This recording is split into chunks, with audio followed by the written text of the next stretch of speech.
Eu olhei para a tela do meu celular por 3 minutos inteiros antes que meu cérebro conseguisse processar o que eu estava vendo. A notificação do WhatsApp brilhava contra a escuridão do meu quarto às 2h47 da manhã. Era da minha mãe. Mas não era para mim. A mensagem era simples. Apenas 7 palavras. A transferência do dinheiro foi feita. Apague tudo. Mas foi enviada para o nosso grupo da família no WhatsApp. O grupo com eu, meu pai, minha irmã mais nova Emma, e a própria mãe. E abaixo, ela tinha anexado acidentalmente uma captura de tela, uma transferência bancária de $89.000 para uma conta que eu não reconhecia. O horário mostrava que foi enviada 4 horas atrás, bem na hora que o pai disse que ia à farmácia buscar o remédio para o coração. Eu não sabia naquele momento, mas aquela única mensagem enviada por engano iria desvendar 23 anos da minha vida, expor uma verdade tão devastadora que destruiria nosso casamento. Revelaria que a mulher que eu chamava de mãe tinha vivido uma mentira tão elaborada que até ela mesma tinha começado a acreditar nela. Minhas mãos tremiam enquanto eu tirava uma captura de tela antes que a mensagem desaparecesse. Porque eu sabia, de alguma forma eu simplesmente sabia, que ela ia apagar. E ela apagou. 12 segundos depois, a notificação apareceu, esta mensagem foi apagada. Mas eu já tinha evidência. Meu nome é Michael Patterson, e até aquela manhã de abril, eu achava que entendia minha família perfeitamente. Eu tinha 31 anos, trabalhava como engenheiro de software em Seattle, casado com Caroline há 6 anos, com uma filha de 4 anos chamada Sophie. Minha vida era categoricamente normal. Lindamente, perfeitamente entediante. Meus pais eram casados há 34 anos. Pai, Richard Patterson, era um homem gentil que trabalhou como contador na mesma empresa por 29 anos antes de se aposentar. Mãe, Patrícia, era corretora de imóveis meio período e coordenadora social do bairro em tempo integral. Éramos a família que outras famílias invejavam. Jantares de domingo toda semana. Férias em grupo todo o verão. Um chat de WhatsApp que apitava constantemente com memes, fotos da Sophie, e perguntas da mãe sobre se estávamos comendo vegetais suficientes. Naquela noite, eu não dormi. Apenas olhei para aquela captura de tela, tentando montar uma explicação inocente. Mas nenhuma dessas explicações abordava a segunda parte da mensagem, apague tudo. Às 6h15 da manhã, eu liguei para Emma. Ela atendeu no primeiro toque, sua voz grossa de sono e pânico. Você viu também, ela disse. Não era uma pergunta. Que diabos está acontecendo? Eu perguntei. Eu não sei, mas Mike, eu verifiquei. Aquele número de conta? Eu passei por uma ferramenta de verificação bancária no trabalho. Está registrado para alguém chamado David Shen. Esse nome significa alguma coisa para você? Não significava. Passamos 40 minutos ao telefone, construindo teorias, cada uma mais perturbadora que a anterior. Finalmente, Emma disse o que ambos estávamos pensando. A gente tem que perguntar para eles. Hoje. Concordei em dirigir até Portland naquela tarde. Emma voaria naquela noite. Confrontaríamos eles juntos no jantar de domingo. Mas eu não conseguia esperar tanto tempo. Às 9 da manhã, liguei pro celular do meu pai. Tocou 6 vezes antes de ir pro correio de voz. Liguei para casa. Mãe atendeu no segundo toque, sua voz brilhante e calorosa. Michael! Querido, isso é cedo para você. Está tudo bem? Eu quase desisti. Quase deixei sua deflexão alegre funcionar sua mágica. Mas forcei as palavras para fora. Mãe, eu preciso te perguntar sobre algo. Ontem à noite, você enviou uma mensagem pro chat da família. Sobre uma transferência de dinheiro. Depois você apagou. O silêncio que se seguiu durou talvez 4 segundos, mas pareceu um afogamento. Quando ela falou novamente, sua voz tinha mudado completamente. Plana. Cuidadosa. Michael, eu não sei do que você está falando. Eu tenho uma captura de tela, mãe. Outra pausa. Então, a gente precisa conversar pessoalmente. Venha para casa. 2 da tarde. Não conte pro seu pai que você está vindo. Ela desligou. Foi aí que eu soube.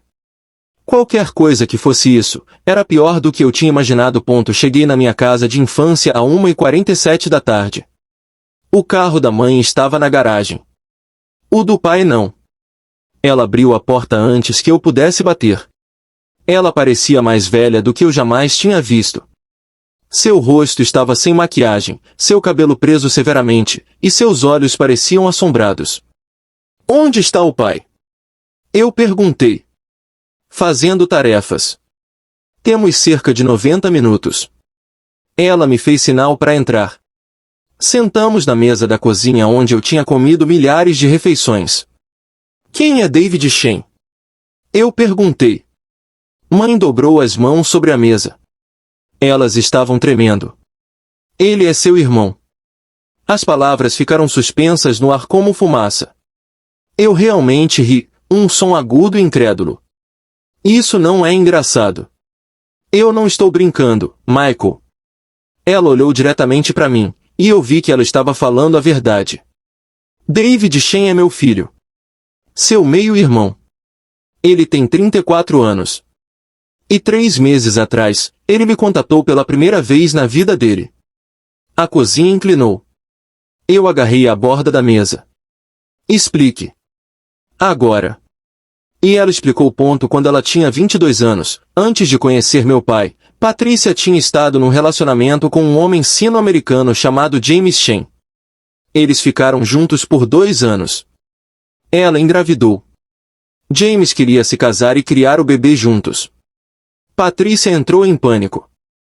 Ela era jovem, assustada, e vinha de uma família católica conservadora que a teria deserdado por ter um filho fora do casamento com alguém de outra raça. Ela disse a James que tinha tido um aborto espontâneo. Então ela discretamente arranjou uma adoção privada através de uma conexão da igreja. Ela assinou seus direitos, nunca contou para sua família, e tentou esquecer que isso tinha acontecido. 6 meses depois, ela conheceu meu pai num casamento de um amigo. Ela nunca contou a ele sobre David. Eles se casaram, tiveram eu, depois Emma. Construíram o que parecia uma vida perfeita em cima de um segredo enterrado.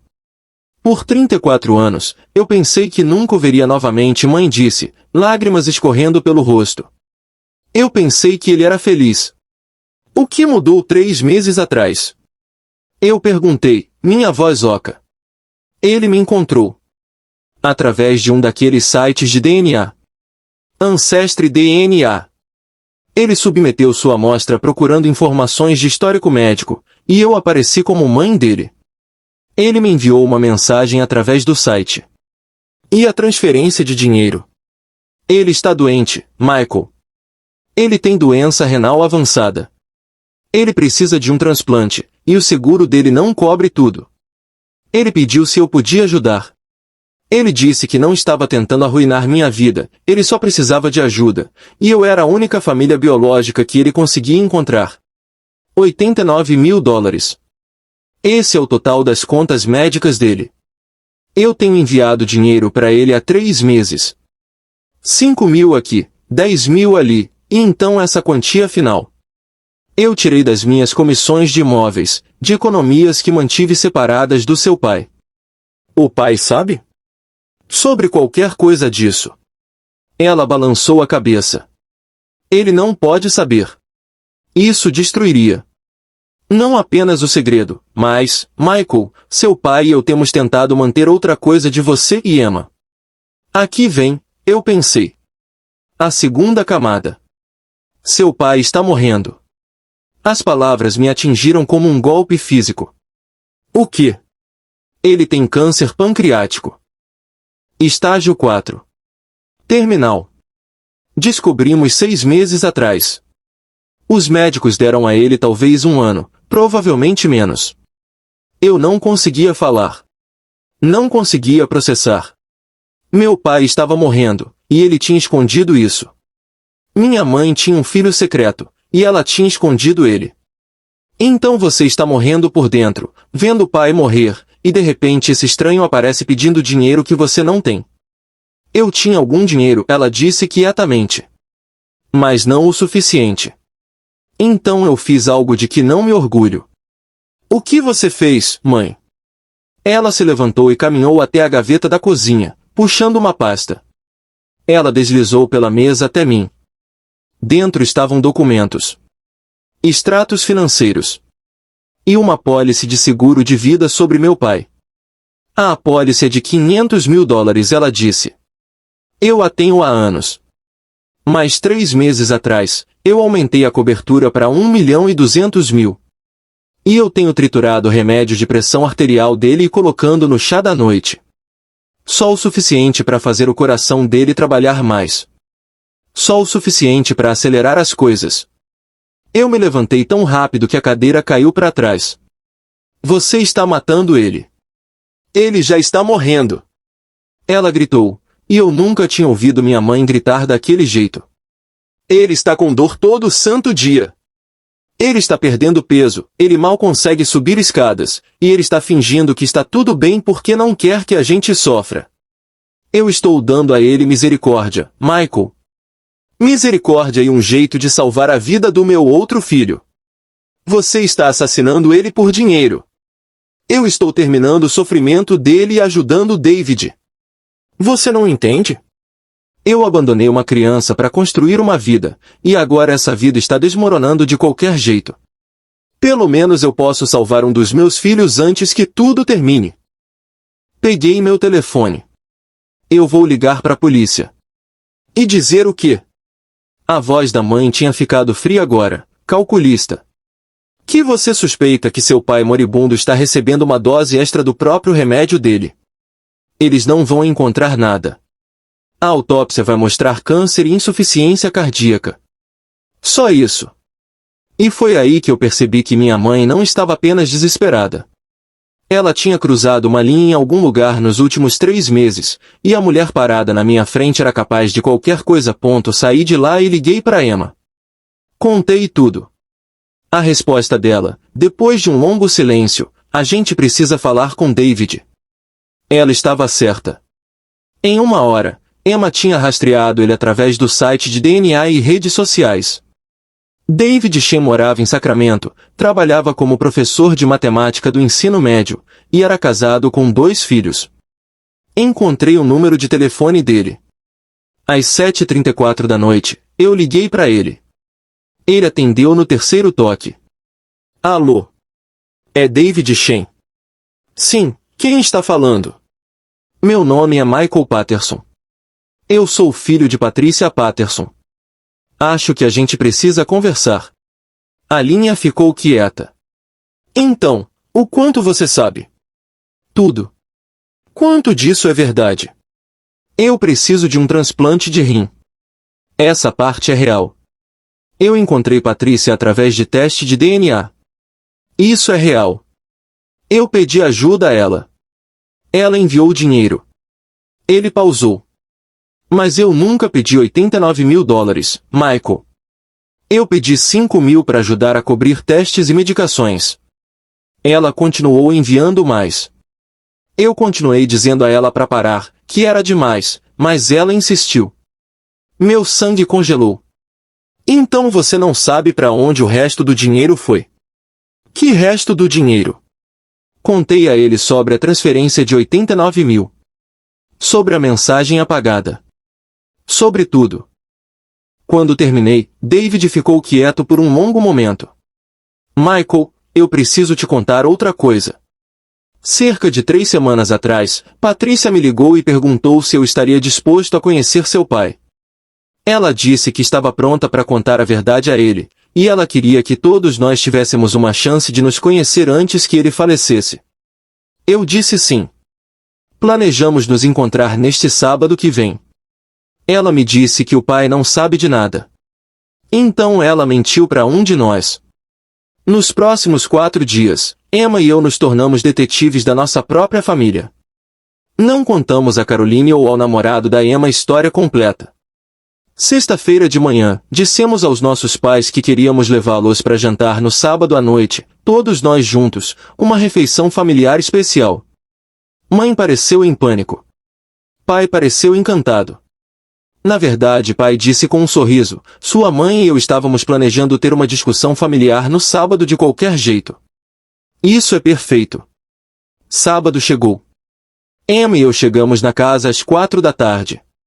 Pai abriu a porta, e eu tive que lutar para não chorar. Ele parecia muito mais velho que a última vez que eu tinha visto ele, apenas 2 semanas atrás. Mais magro. Mais grisalho. Crianças, entrem. Temos algo para contar aos dois. Sentamos na sala de estar. Mãe estava pálida. Pai estendeu a mão e pegou a dela. Ela estremeceu. Sua mãe e eu temos mantido algo de vocês, pai começou. E sentimos muito. Pensamos que estávamos protegendo vocês, mas percebemos que isso não era justo. 6 meses atrás, fui diagnosticado com câncer pancreático. Estágio 4. É terminal. Tenho talvez 6 meses, talvez menos. Não contamos porque eu queria viver tão normalmente quanto possível pelo tempo que pudesse. Mas há outra coisa. Algo que deveríamos ter contado a vocês 30 anos atrás. Ele olhou para a mãe. Ela estava chorando silenciosamente. Quando sua mãe e eu nos casamos, pai disse, ela me contou sobre uma criança que ela tinha dado para adoção antes de nos conhecermos. Um filho chamado David. Eu soube sobre ele a vida inteira de vocês. A sala girou. Emma agarrou minha mão. Eu a encorajei a tentar encontrá-lo, pai continuou. A vida é curta, e está prestes a ficar mais curta para mim. Eu queria conhecer meu enteado antes de morrer. E 3 meses atrás, Patrícia o encontrou. Pai sabia. Ele sempre soube. A mais, pai disse, e sua voz tinha mudado. Mais dura agora. Patrícia, você quer contar a eles, ou devo eu? O rosto da mãe tinha ido de pálido a cinza. Richard, por favor. Descobri que minha esposa tem sacado grandes quantias de dinheiro das nossas contas. Quase $200.000 em 3 meses. Também descobri que ela aumentou minha apólice de seguro de vida sem discutir comigo. E encontrei comprimidos triturados no açucareiro. O açucareiro onde ela faz meu chá da noite. O silêncio era ensurdecedor. Eu já estou morrendo, pai disse suavemente. Mas eu gostaria de morrer na minha própria programação, se for tudo a mesma coisa. Mãe se levantou abruptamente. Isso é insano. Richard, você está confuso. Sente-se, Patrícia. Eu nunca tinha ouvido meu pai usar aquele tom. Mãe sentou. Pai puxou o telefone e abriu um aplicativo. Um aplicativo bancário. Tenho rastreado as transferências. A conta que recebe o dinheiro não é do David. Eu mesmo liguei para ele na terça-feira. Tive uma conversa adorável com meu enteado, na verdade. Ele é um bom homem. Me disse que tinha recebido talvez $15.000 no total de você, e tinha estado tentando devolver um pouco porque era demais. Então onde está o resto do dinheiro? Emma sussurrou.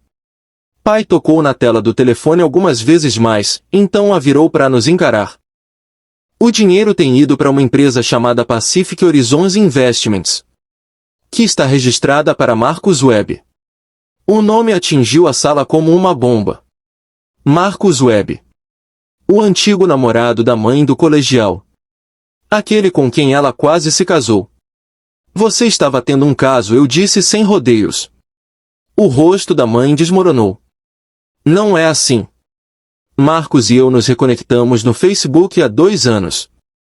Éramos apenas amigos. Mas então Richard ficou doente, e eu estava tão assustada e solitária. Há quanto tempo você está planejando me matar? Pai perguntou, sua voz estranhamente calma. Eu não estou tentando te matar. Então por que o seguro extra? Por que os comprimidos triturados no meu chá? Por que as transferências secretas? O seguro era caso precisássemos de mais dinheiro pro tratamento. Os comprimidos. Ela estava soluçando agora. Eu estava triturando eles porque você não consegue mais engolir comprimidos, Richard. Você tem fingido que consegue, mas eu te vi lutar. Eu estava tentando ajudar. E Marcos? Eu perguntei. Ele está doente também, mãe disse, sua voz quebrando. Ele tem Alzheimer precoce. Ele tem apenas 59 anos, e já está começando a esquecer coisas. Ele precisava de dinheiro pro cuidado, e os filhos dele não vão ajudar. Eu estava enviando dinheiro para ajudar um velho amigo. Só isso. A campainha tocou. Todos congelamos. Pai se levantou. Deve ser o detetive Morrison. Eu liguei para ele esta manhã. Você ligou para a polícia? A voz da mãe ficou estridente. A verdade. Tudo o que sei. Estou morrendo, Patrícia. Não tenho tempo para descobrir se você está mentindo ou se está realmente tentando me assassinar por dinheiro de seguro. Então estou deixando profissionais resolverem. As próximas 6 horas foram um pesadelo de entrevistas policiais, auditorias financeiras, e o completo desmantelamento da minha família. À meia-noite, tínhamos algumas respostas. Não todas elas. Mas o suficiente. A verdade era de alguma forma melhor e pior do que qualquer um de nós tinha imaginado. Mãe tinha estado falando a verdade sobre ajudar David, mas tinha mentido sobre as quantias. Ela tinha enviado a ele $23.000 no total. Ela tinha mentido sobre Marcus Webb. O caso era real. Eles tinham planejado fugir juntos depois que pai morresse, usando o dinheiro do seguro de vida. Ela tinha falado a verdade sobre triturar os comprimidos do pai. O açucareiro continha medicação de pressão arterial triturada, mas era a dosagem que o médico do pai tinha prescrito. Ela tinha estado ajudando ele a tomar remédio que ele não conseguia engolir, não envenenando ele. Mas ela tinha mentido sobre outra coisa inteiramente. A empresa, Pacific Horizons Investments, não era apenas um canal para Marcos. Era uma fachada para algo muito mais sombrio. A polícia rastreou as transações da empresa de fachada e descobriu que mãe tinha trabalhado com Marcos para canalizar dinheiro das contas de aposentadoria do pai. Dinheiro que deveria pagar pelo cuidado de fim de vida dele. A quantia total, $347.000. Ela tinha planejado deixar pai morrer acreditando que ele tinha dinheiro suficiente para o cuidado de hospício. Em vez disso, ela tinha roubado a dignidade dele, a segurança dele, e os meses finais de paz dele. Quando confrontada com os registros bancários, o rosto da mãe ficou vazio. Então ela disse algo que eu nunca vou esquecer. Eu estava apenas tentando sobreviver. Depois que Richard morrer, eu não tenho nada.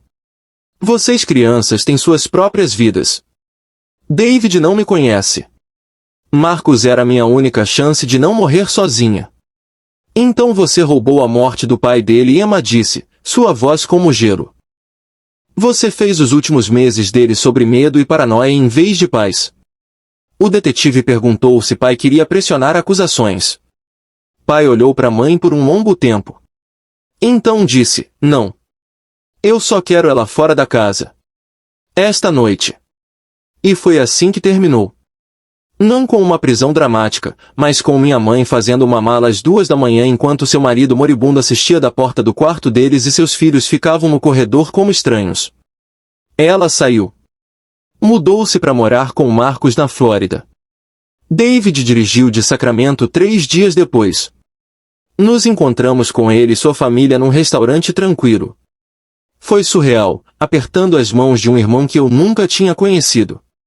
David acabou sendo engraçado, gentil, e notavelmente sem amargura sobre as circunstâncias da adoção dele. Ele tinha tido bons pais, ele disse. Uma boa vida. Nos encontrar deveria ser um presente, não uma tragédia. Sinto muito, David disse ao pai naquele dia. Sinto muito que eu ter entrado em contato começou tudo isso. Você não começou nada, pai respondeu.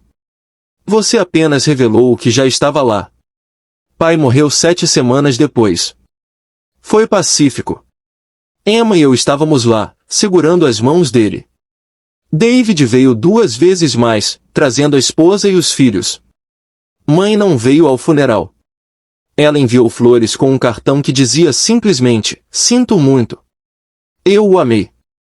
Eu apenas me amei mais. Nas semanas seguintes, Emma e eu tivemos que montar a logística da traição. Pai tinha mudado o testamento 3 semanas antes de morrer, deixando tudo para um fundo para Emma, eu, David e Sophie.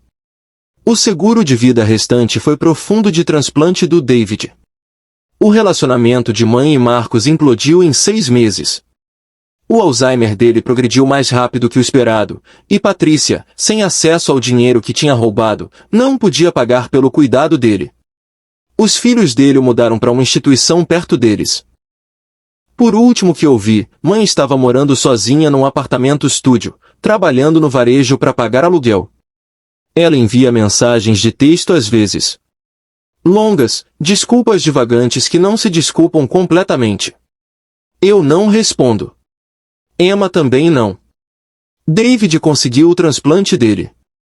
O cunhado dele acabou sendo compatível. Ele está bem agora, de volta ao ensino. Nós trocamos mensagens regularmente.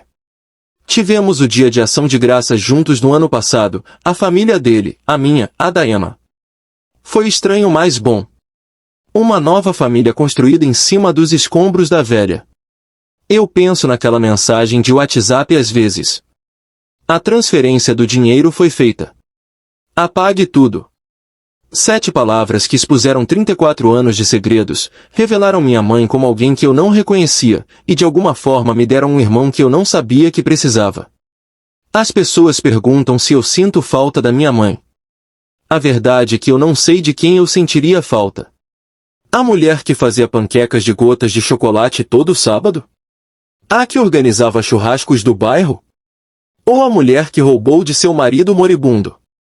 Eu acho que elas podem ter sido a mesma pessoa o tempo todo.